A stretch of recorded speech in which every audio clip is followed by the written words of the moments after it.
नमस्कार, साधना plus news पर Jharkhand express देख रहे हैं आप। मैं हूं आपके साथ प्रगति चतुर्वेदी। खबरों की शुरुआत करेंगे, लेकिन उससे पहले एक नजर इस वक्त की हेडलाइंस पर। सूबे में कोरोना का कहर लगातार जारी। मुख्यमंत्री हेमंत सोरेन ऑक्सीजन की कमी को दूर करने के लिए प्रयासरत। छोटा नागपुर इंडस्ट्रियल गैस का किया निरीक्षण, दिए कई जरूरी दिशा निर्देश। कोरोना को लेकर सरकार अलर्ट। साहिबगंज में उपायुक्त ने अस्पताल का लिया जायजा। अस्पताल प्रशासन को दिए उचित दिशा निर्देश। पूरे देश में कोरोना का तेजी से फैल रहा प्रकोप। कोरोना पॉजिटिव महिला ने बच्चे को दिया जन्म। बच्चे की कोरोना रिपोर्ट आई नेगेटिव। पतरातू के साई नर्सिंग होम की अच्छी पहल आई सामने। पतरातू वासियों के लिए वरदान साबित हो रहा साई नर्सिंग होम। जान की परवाह किए बिना डॉक्टर कर रहे मरीजों का इलाज।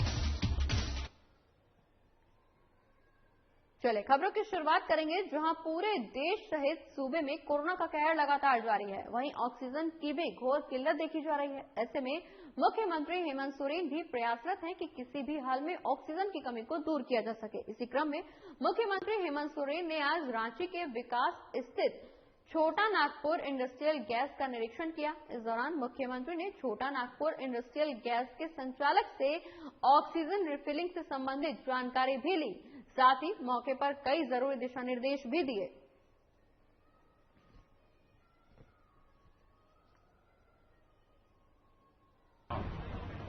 हम लोग देखने के लिए निकले हैं। अभी छोटा Nagpur industrial gases private limited में आए हैं, जहां आज अस्पतालों के लिए ऑक्सीजन का रिफिल का काम चल रहा है। अभी यहां जो हमने देखा, 1 घंटे में 36 सिलेंडर जंबो सिलेंडर भरने की कैपेसिटी इस इंडस्ट्री को है। इसको इनको बढ़ाने का भी योजना इनका है, लेकिन अभी उसमें थोड़ा वक्त लगेगा, क्योंकि कई सामान जो अभी इससे जुड़ी मेडिकल ये से जुड़ी हुई है, वो सारी चीजें जहां तहां रुकी पड़ी हैं। कुछ क्राइसिस चल रहे हैं, जिसको लेकर थोड़ा उसमें वक्त लगेगा। लेकिन अभी इस जो रिफिल करने की क्षमता है, इसको डबल करने की इस इंडस्ट्री की अभी योजना है। मुझे लगता है कि महीने भर के अंदर इसको डबल करने में ये सक्षम हो जाएंगे। कुछ इसमें जो वेपोराइजर है वो इन्होंने परचेज कर लिया है। बढ़ते आगे, जहां उपायुक्त रामनिवास यादव और एसपी अनुरंजन किस्पोटा ने राजमहल कोविड अस्पताल का जायजा लिया। मौके पर उपायुक्त ने कहा कि पाइपलाइन बेड सिलेंडर राजमहल अनुमंडल अस्पताल में लगातार लगाए जा रहे हैं। जिस प्रकार रांची में सुविधा है, वही सुविधा साहिबगंज जिले में भी मिलेगी। उन्होंने आगे ये भी कहा कि ऑक्सीजन के चलते किसी भी मरीज की मौत नहीं होनी चाहिए। साथ ही उपायुक्त ने पूर्व विधायक अकील अख्तर के बेटे के द्वारा जिला प्रशासन को 25 जंबो सिलेंडर और ऑक्सीजन मीटर देने के लिए धन्यवाद दिया।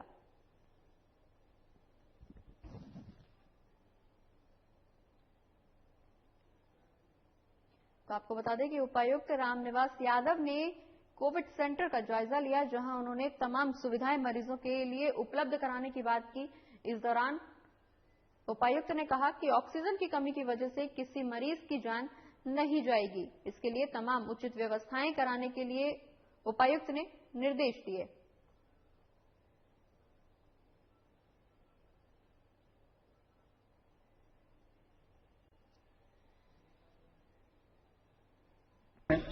अक्सर इनके द्वारा जिला प्रशासन को 25 ऑक्सीजन सिलेंडर, जो कि जंबो सिलेंडर है, 40 लीटर की इनकी क्षमता है, और सिलेंडर के साथ ही अभी बड़ी ही शॉर्टेज है ऑक्सीजन फ्लो मीटर की। इन्होंने 25 ऑक्सीजन फ्लो मीटर भी दिलाया है। तो मैं इनको बहुत बहुत धन्यवाद देता हूं, तहे दिल से, पूरे जिला प्रशासन की तरफ से, पूरे जिले की तरफ से बहुत बहुत धन्यवाद। और ऐसे ही मैं निवेदन करूंगा, कुछ और लोग अगर देते हैं और अपने से अगर अरेंज करके हम लोग को सिलेंडर अरेंज कराते हैं, तो जिला प्रशासन को इससे बहुत मदद मिलेगी। जहां देश भर में कोरोना की रफ्तार लगातार बढ़ती जा रही है, वहीं धनबाद से एक अच्छी खबर सामने आई है। यहां एक सप्ताह के अंदर 22 कोरोना पॉजिटिव महिलाओं ने बच्चों को जन्म दिया है और सभी बच्चों की रिपोर्ट नेगेटिव आई है। इन बच्चों की देखभाल के लिए स्पेशल मेडिकल टीम का गठन भी किया गया, जिससे सभी नवजात शिशुओं को संक्रमण से बचाया जा सके। वहीं डॉक्टरों ने इस दौरान बताया कि प्रेगनेंसी के दौरान सभी महिलाओं की इम्यूनिटी अच्छी थी, जिसकी वजह से सभी बच्चों की रिपोर्ट नेगेटिव आई है और वो सभी बच्चे सुरक्षित और स्वस्थ भी हैं।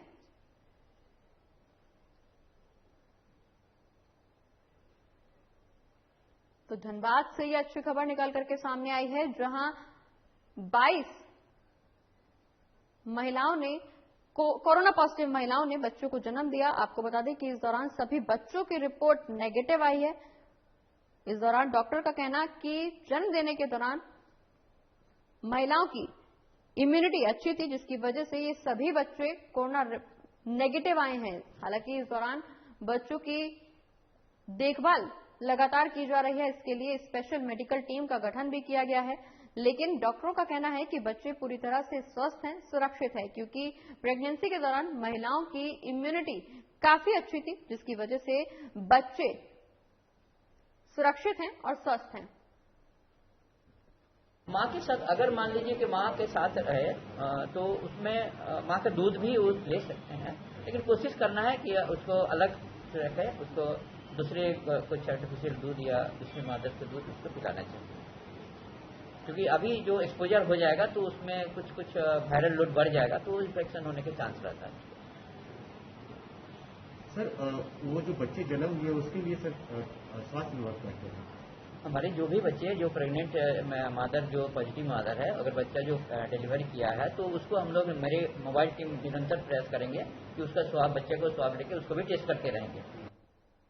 और आपदा की इस घड़ी में साई नर्सिंग होम पतरातू वासियों के लिए वरदान साबित हो रहा है। जी हां, डॉक्टर मन्नू अपनी जान की परवाह किए बिना ही चिकित्सा धर्म का पालन करते हुए हर रोज कोरोना संक्रमित मरीजों की देखभाल कर रहे हैं। साथ ही डॉक्टर मन्नू वीडियो कॉल और फोन पर भी फ्री में परामर्श और दवाइयां दे रहे हैं। हर दिन कई मरीज सांस संबंधित समस्या लेकर अस्पताल पहुंच रहे हैं और ठीक होकर वापस अपने घर भी जा रहे हैं। वहीं डॉक्टर मन्नू ने लोगों से इस दौरान अपील भी की है कि बेवजह अपने घरों से बाहर ना निकलें, मास्क का हमेशा इस्तेमाल करें, साथ ही चिकित्सीय सलाह के बिना किसी भी दवा का सेवन ना करें।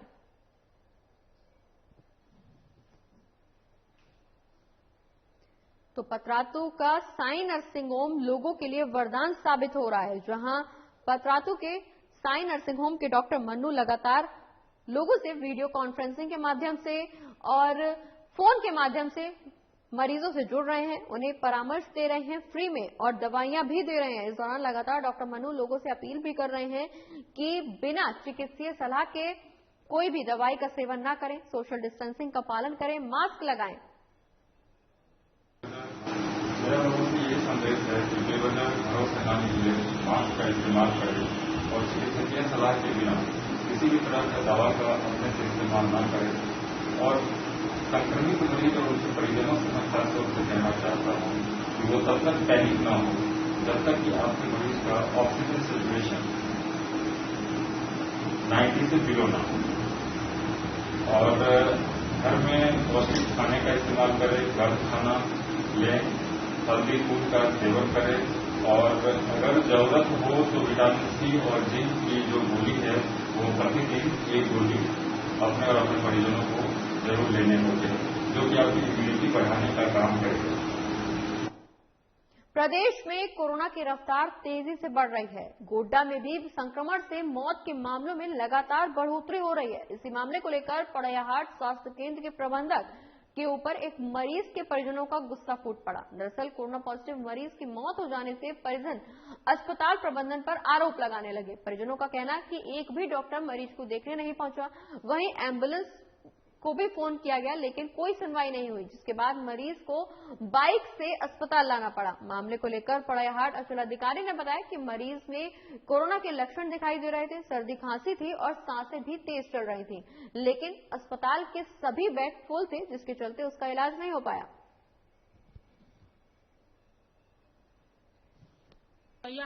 आज खबर मिला कि नर्सिंग हॉस्पिटल में पड़ैयाहाट बाजार के ही एक कोविड पेशेंट थे और घर पर ही उनको सर्दी बुखार या इसका जो लक्षण है वो तो दिखाई दे रहा था, लेकिन इलाजरत कहीं पर नहीं थे। आज जैसे ही सदर अस्पताल में उनको इलाज के लिए लाया गया और जब देखा गया कि इनको वो लक्षण है जो कोविड-19 का लक्षण दिखाई दे रहा है, तो हॉस्पिटलाइज करने के लिए उसको मर्सी हॉस्पिटल पुरैया हाट यहाँ लाया गया। पीड़ित व्यक्ति का आप कौन है? पापा है। पापा क्या हुआ था बेटा को? मिजाज खराब था। अच्छा। तो दवाई से सोचे बुखार तुखार है, ठीक हो जाएगा। उसके बाद यहाँ सवेरे दम उसको खींचने थोड़ा दम फूलने लगा, तो हम सोचे अस्पताल ले जाएंगे। अस्पताल लाए टेस्ट करवाने के लिए। टेस्ट करवाया तो एक तो में पॉजिटिव निकला, एक तो नेगेटिव निकला। करीब 2 घंटा का टेस्ट होता कहता है हुआ। उसके बाद तुरंत बोला नहीं पॉजिटिव है, जल्दी से न ले जाइए, कहीं जहाँ ले जाना है। पुरैया सदर हॉस्पिटल में थे।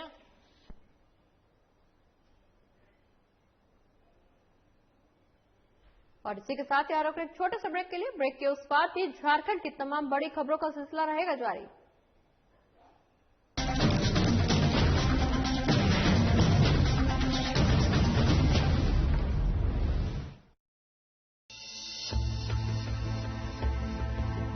रामकृष्ण मिशन अस्पताल रांची में सेवा का एक सर्वोत्तम संस्थान। 7 दशकों से रामकृष्ण मिशन सैनिटोरियम में सभी बीमारियों का आधुनिक पद्धति से सस्ते दर पर इलाज। अस्पताल में अनुभवी डॉक्टर और कुशल नर्सें रखेंगी आपका विशेष ख्याल। सभी आधुनिक चिकित्सकीय उपकरणों से लैस 24/7 है सेवा में समर्पित रामकृष्ण मिशन अस्पताल, खूंटी रोड, तूपुदाना, रांची, जिसका सेवा ही परम धर्म है।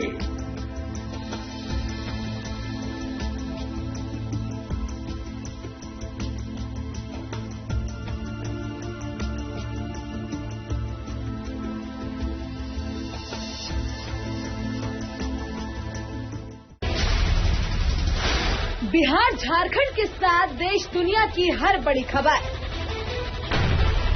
देखिए फटाफट अंदाज में शाम 7:30 बजे। खबरें सुपरफास्ट सिर्फ साधना प्लस पर।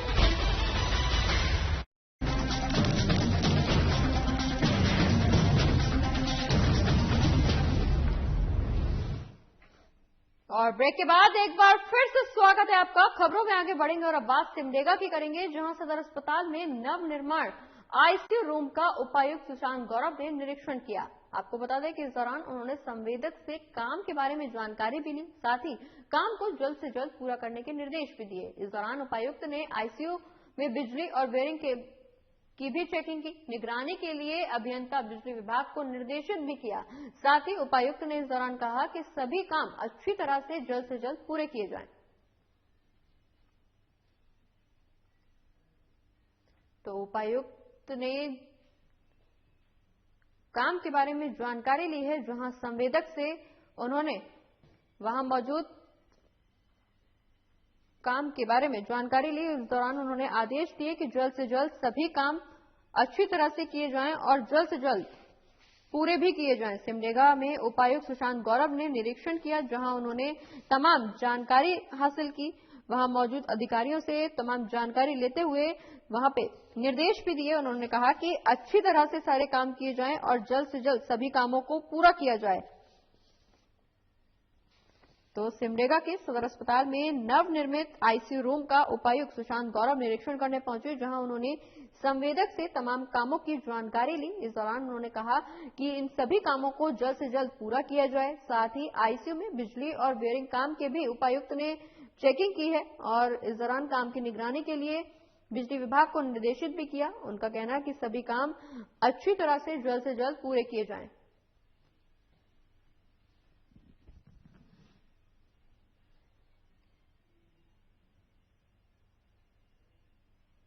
और लातेहार जिले के बरियातू प्रखंड के सिबला पंचायत अंतर्गत राजगुरु ग्राम निवासी राजेश राम के 2 बेटी की तालाब में डूबने से मौत हो गई।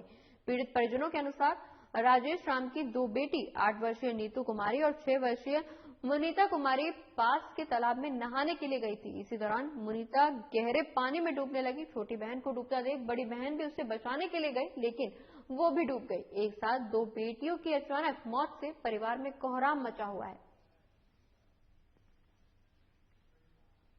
तो लातेहार का ये पूरा मामला, जहां 2 बच्चियां तालाब में डूब गई। इस दौरान दोनों बच्चियों की मौत हो गई।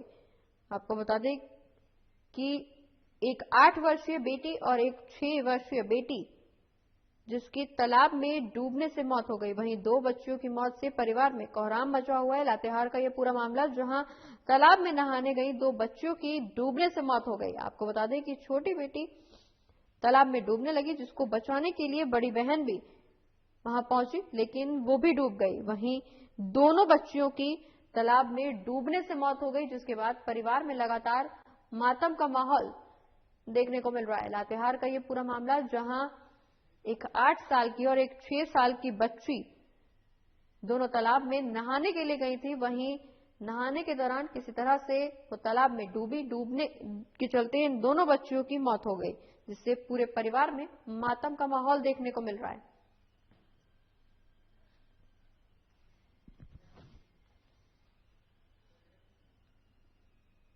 और गढ़वा जिले के बंशीधर नगर स्थित दास मोहल्ले के लोगों को नाली की समस्या से जूझना पड़ रहा है। इस मोहल्ले के उत्तर दक्षिण पश्चिम दिशा की तरफ से कुछ दूरी पर नाले का गंदा पानी महीनों से बह रहा है, लेकिन वार्ड के प्रतिनिधि को इसकी कोई खबर तक नहीं है। वहीं वार्ड नंबर 9 के वार्ड सदस्य पुष्पा देवी हैं।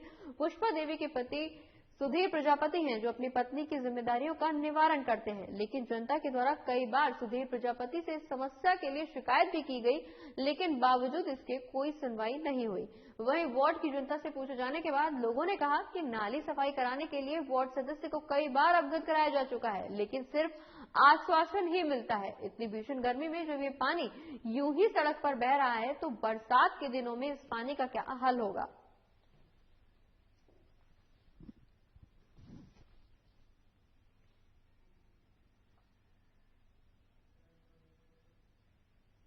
और जमशेदपुर कोवाली थाना क्षेत्र के रसून चौपा में बकरी व्यापारियों से बंदूक की नोक पर 1,70,000 रुपए की लूट की गई थी। इस लूट की घटना को अंजाम देने वाले आरोपी सोनू कुमार सिंह को पुलिस ने अब गिरफ्तार कर जेल भेज दिया है। घटना के संबंध में बताया जा रहा है कि 20 दिन पहले कोवाली थाने क्षेत्र में ये घटना घटी थी, जिसमें रसून चौपा पुलिया के पास टाटा मैजिक वाहन पर फायरिंग कर उड़ीसा के रायरंगपुर के रहने वाले 2 बकरी व्यापारियों से 1,70,000 रुपए लूट की घटना को 8 लोगों ने अंजाम दिया था, जिससे मौकाए वारदात पर 2 लोगों को गिरफ्तार करते हुए पुलिस पहले ही जेल भेज चुकी है। वहीं पुलिस को गुप्त सूचना के आधार पर बागबेड़ा के रहने वाले सोनू कुमार सिंह को पुलिस ने छापा मारकर गिरफ्तार किया।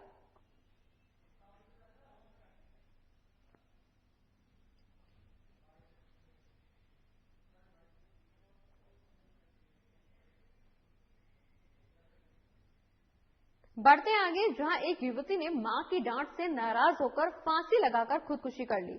खबर गुमला जिले के सिसई प्रखंड के गोकुलपुर गांव की है, जहां मृतका की पहचान 22 साल की सुकुरमुनी कुमारी के रूप में की गई। वहीं मृतका के भाई ने बताया कि घर में सुकुरमुनी बीमार थी और दवा नहीं खा रही थी, जिसके चलते मां ने उसे कल रात में डांट दिया था। उसके बाद रात में सभी लोग खाना खाकर सोने चले गए। आज सुबह 4 बजे सुकुरमुनी शौचालय जाने की बात कहकर घर से बाहर निकली और बाहर आम के पेड़ से फांसी लगाकर आत्महत्या कर ली। परिजनों के द्वारा इसकी सूचना सिसई पुलिस को दी गई। वहीं पुलिस घटनास्थल पर पहुंचकर शव को अपने कब्जे में लेकर पोस्टमार्टम के लिए भेज चुकी है। बता दें कि पुलिस मामले की छानबीन कर रही है। फिलहाल पुलिस इस मामले में कुछ भी कहने से बच रही है। पुलिस का कहना है कि पोस्टमार्टम रिपोर्ट आने के बाद ही पूरे मामले का खुलासा हो सकेगा।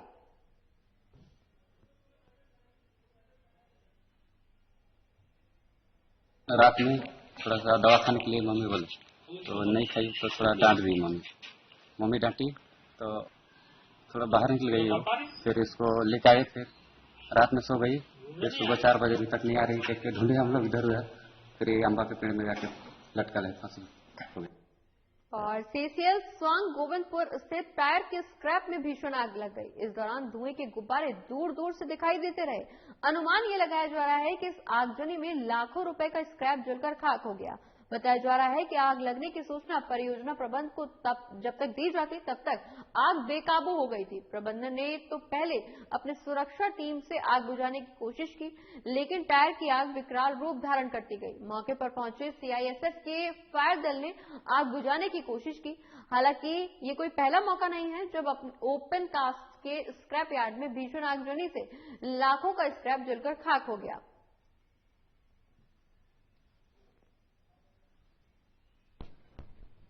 तो इसमें हम लोग कोई कमेंट नहीं करेंगे, हमारे प्रोजेक्ट में तो नहीं। तो टायर रिसाइकल होता है क्या? नहीं, ये टायर रिसाइकल जितने भी टायर थे सर सारे पुराने थे। झाड़ियों में आग कैसे लगी?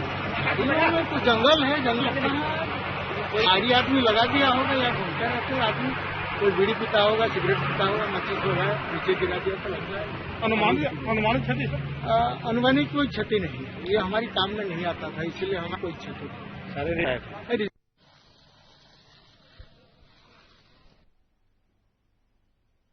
और गुमला सदर प्रखंड के करौंदी पंचायत के हसलता अंबा टोली गांव में अज्ञात अपराधियों द्वारा पुवाल में आग लगा दी गई। वहीं इस आग लगने की सूचना दमकल विभाग को दी गई, लेकिन दमकल विभाग द्वारा पहुंचने में हुई देरी के चलते पुवाल पूरी तरह से जलकर खाक हो गया।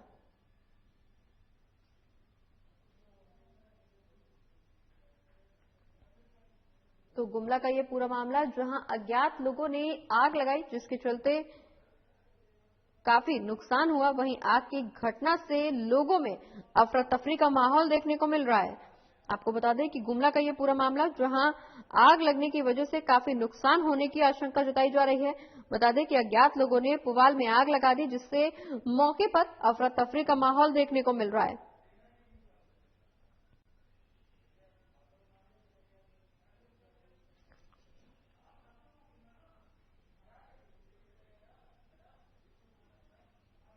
तो आपको बता दें गुमला का ये पूरा मामला, जहां पुवाल में आग लगा दी गई, वहीं आग लगने की घटना से लोगों में अफरा तफरी का माहौल देखने को मिल रहा है। आपको बता दें कि इस दौरान काफी नुकसान होने का अनुमान भी जताया जा रहा है। हालांकि कड़ी मशक्कत के बाद किसी तरह से आग पर काबू पाने की कोशिश लगातार की जा रही है। वहीं आग की घटना की वजह से लोगों में अफरा तफरी का माहौल देखने को मिल रहा है।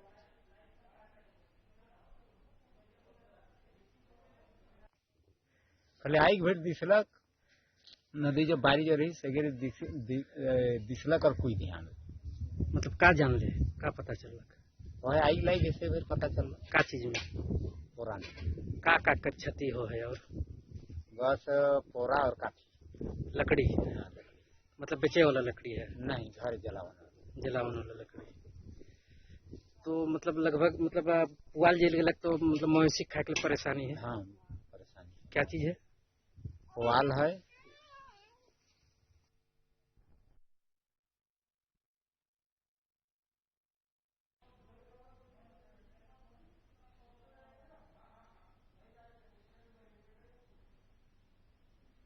बढ़ते आगे, जहां महात्मा गांधी के पोते अरुण गांधी ने वेबिनार का आयोजन किया है। इसमें तमाम विशेषज्ञों ने अपनी अपनी राय पेश की है। देखते आइए, आपको सीधा दिखाते हैं कि इन तमाम विशेषज्ञों का क्या कुछ राय है और क्या कुछ कहना है। Most important thing in life. The more we have, the more we want, and we just want, by any means possible, we want to get rich. And that is the ambition of everybody, and we pass on this ambition to our children.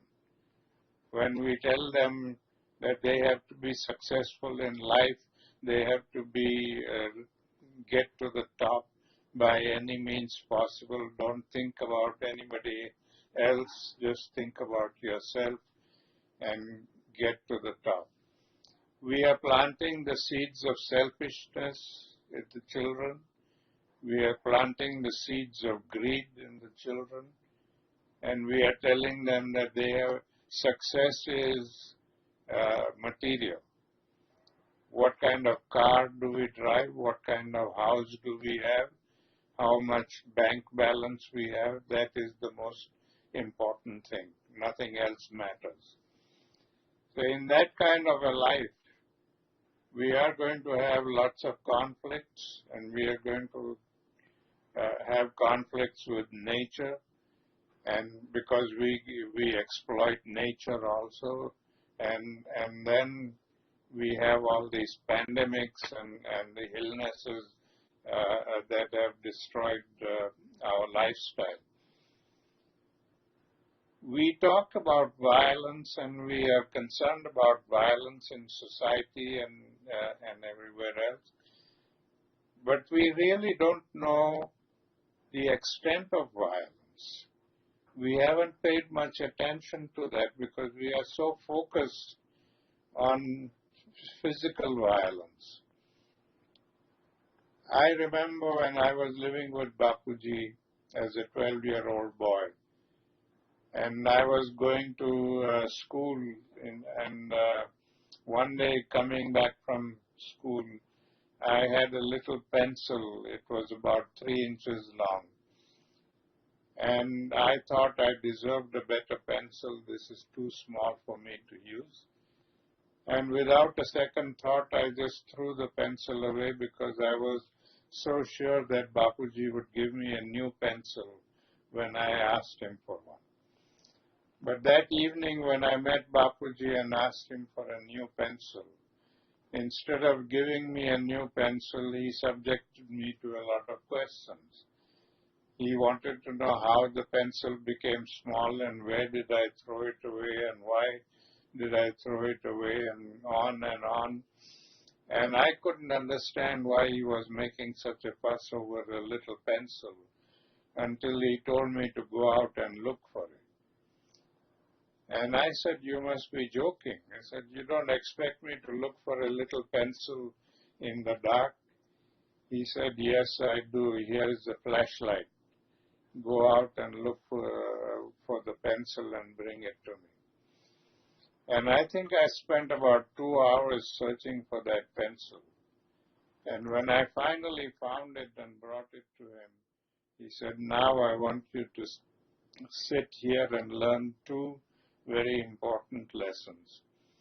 The first lesson is that even in the making of a simple thing like a pencil, we use a lot of the world's natural resources, and when we throw them away, we are throwing away the world's natural.